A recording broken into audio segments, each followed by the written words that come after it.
3015, Motion Hiltpold, grenzüberschreitender Ost-West-Straßenverkehr. Herr Hiltpold, Sie haben das Wort.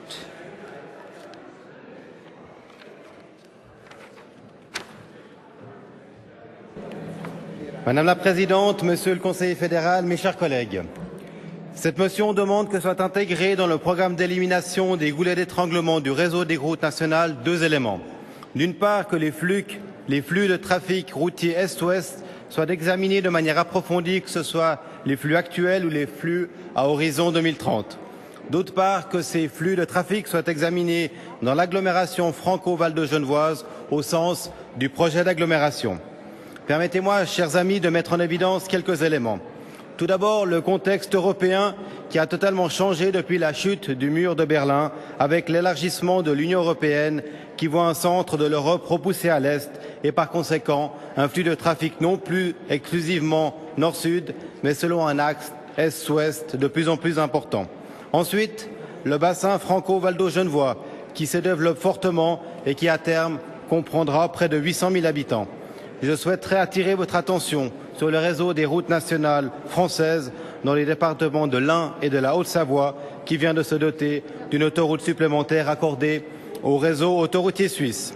Enfin, la dichotomie qu'il existe aujourd'hui en Suisse entre le développement des axes de transport nord-sud par rapport à ceux entre l'Est et l'Ouest.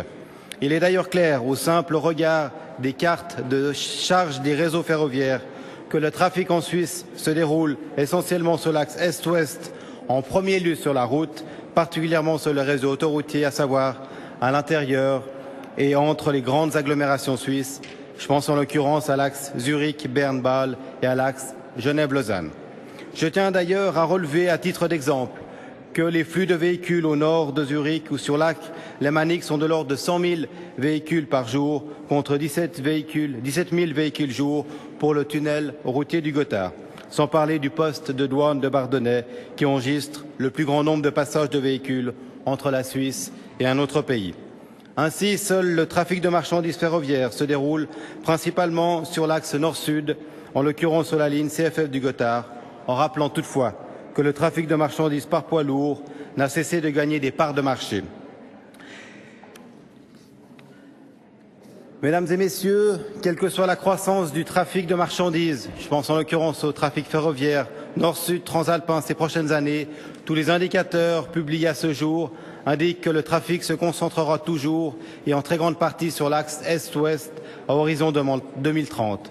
Il est frappant de constater aujourd'hui que le Conseil fédéral refuse d'examiner de manière spécifique le flux de trafic routier Est-Ouest transfrontière, actuel et futur, surtout à horizon 2030, dans le contexte européen et plus particulièrement dans l'agglomération franco-valdo-genevoise, pôle ouest de la métropole lémanique.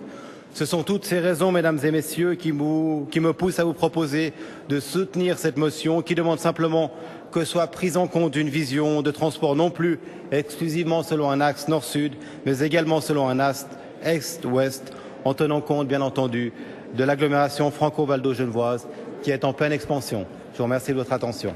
Danke, Herr Bundesrat.